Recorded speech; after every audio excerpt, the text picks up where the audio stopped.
नमस्कार दोस्तों, the source channel पर आप सभी का स्वागत है। आज के हमारे इस वीडियो में दो क्लिप्स का उपयोग किया गया। अगर आप इस चैनल पर नए आए तो वीडियो को अंत तक अवश्य देखें।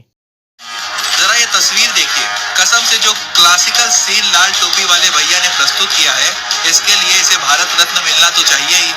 भाई, जो गुंडे बिरादरी से आते हो, जो गरीब असहाय को धमकाने का काम करते हो, उनका अहिंसा के पुजारी गांधी जी की प्रतिमा के आगे रोना गजब तो है। बाबू, बाबू, बापू की प्रतिमा के सामने सपा का ये नेता ऐसी नौटंकी करता है कि नौटंकी जैसा शब्द भी कम पड़ जाए। लेकिन क्या कर सकते हैं, अपने टीकू भैया की सिपाही जो ठहरे। तो रुको जरा, सब्र करो। अभी अपनी हंसी बचा कर रखिए, क्योंकि उससे भी बड़े नौटंकी बात सपाई को आप देख लीजिए। इसकी उम्र 50 पार होगी, लेकिन अब इसको गांधी जी की इतनी याद आ रही है कि बिलक बिलक कर रोने लगा। और महाराज रो तो रहा है, लेकिन बेचारे के आंसू ही नहीं निकलते हैं। और हाँ, गांधी जी की प्रतिमा पर क्या कह रहा है, सुन लीजिए। देश को आजाद करा के छोड़ के आजाद बना के चले गए आप। इतना बड़ा देश हमें आजाद करा दिया आपने।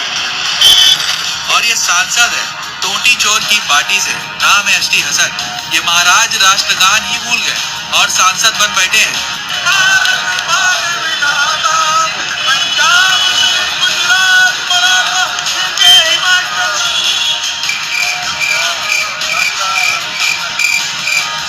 दरअसल लाल टोपी वालों की नौटंकी एक बीमारी रही है, जो चुनाव आते ही शुरू हो जाती है।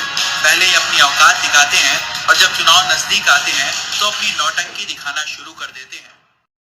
बीते 2-3 दिन से आपको कई प्रकार की खबरें सुनने को मिल रही है। ऐसी खबरों को सुनकर स्वाभाविक है आपको अच्छा नहीं लग रहा होगा। मुझे भी बहुत बुरा लग रहा है, क्योंकि हमारे प्रदेश में बीते 4.5 सालों में ना कोई दंगा ना कोई फसाद हुआ। फिर अचानक से ये सब क्या हो रहा है? तो आज मैं आपको परत दर परत इसकी सच्चाई बताऊंगी, ताकि आपको भी पता चले कि हमारे प्रदेश यानी उत्तर प्रदेश को बदनाम करने की किस हद तक साजिश रची जा रही है। दरअसल लखीमपुर खीरी के जो वीडियो दिखाए जा रहे हैं वो मानवीयता को शर्मसार करने वाले हैं। एक ड्राइवर से पहले झूठ बुलवाने की कोशिश की गई, लेकिन जब उसने झूठ नहीं बोला तो उसको डंडों से पीट पीट कर मार डाला गया। एक्सीडेंट कर दो गाड़ी से, नहीं तो चला ये नहीं, ये कहना है होगा एक्सीडेंट कर दो भाई, मानो। ऐसे में सवाल उठता है कि ये कौन लोग हैं जो आंदोलन के नाम पर किसान और सरकार को बदनाम करने की साजिश रच रही है। इस साजिश को अंजाम देने के लिए बाकायदा इनका एक व्हाट्सएप ग्रुप ललकार किसान नाम से बनाया गया था, जिसमें घटना की पल पल की जानकारी दी जा रही थी। यहीं से हर आदेश आ रही थी। जरा इस वीडियो को सुनिए, जिसमें लड़का खुद बता रहा है कि वहां मौजूद लोग उसके निर्दोष घायल भाई को लाने नहीं दे रहे। सिख लोगों ने कौन नहीं लाने दे रहा? सिख लोगों ने, पंजाबी जो थे वो मतलब लाने नहीं दे रहे थे, जो लाने नहीं दे रहे थे। अब तक तो आप समझ ही गए होंगे कि ये पूरी सुनियोजित साजिश थी, सिर्फ यूपी को बदनाम करके।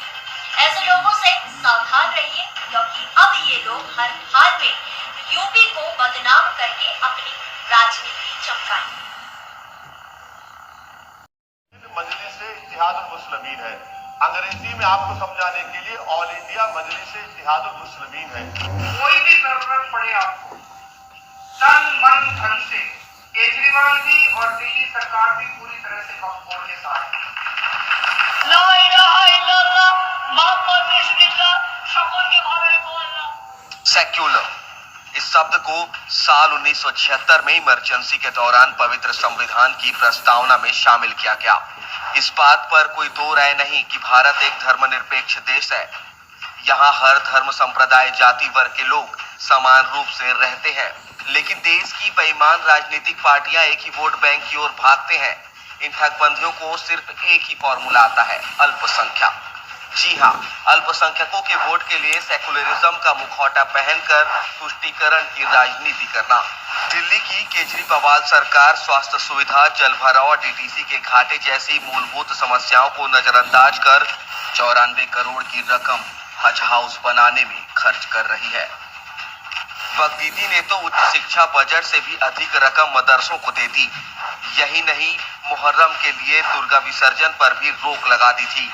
इन सब से बढ़कर कांग्रेस की हम क्या ही बात करें। इनकी भ्रष्टाचारी सत्ता के दौरान रिमोट कंट्रोल पीएम मनमोहन ने यहाँ तक कह दिया था कि देश के संसाधनों पर पहला अधिकार यहाँ के अल्पसंख्यकों का है। आज कोई पाटीदारों के नाम पर हल्ला मचा रहा है तो कोई जाट के नाम पर, कभी ठगबंधी दलितों की राजनीति करने लगते हैं। यही नहीं, देश में जब भी बहुसंख्यकों के लिए कोई कार्य होता है तो इन ठगबंधी नेताओं को देश का संविधान खतरे में नजर आता है। अब आप ही सोचिए, क्या बहुसंख्यकों के अधिकारों को कुचलकर सिर्फ वोट बैंक के लिए अल्पसंख्यकों को लाभ पहुंचाना सेकुलरिज्म है? क्या यही परिभाषा है धर्मनिरपेक्षता की? अगर नहीं तो इन ठगबंधियों से हिसाब लेना होगा। इनके हाथों से देश की राजनीति छीननी होगी ताकि देश में तुष्टीकरण की राजनीति जड़ से समाप्त हो सके। अगर आपको मेरे द्वारा बनाई गई वीडियो पसंद आए तो कमेंट करके अवश्य बताएं। तब तक के लिए जय श्री राम।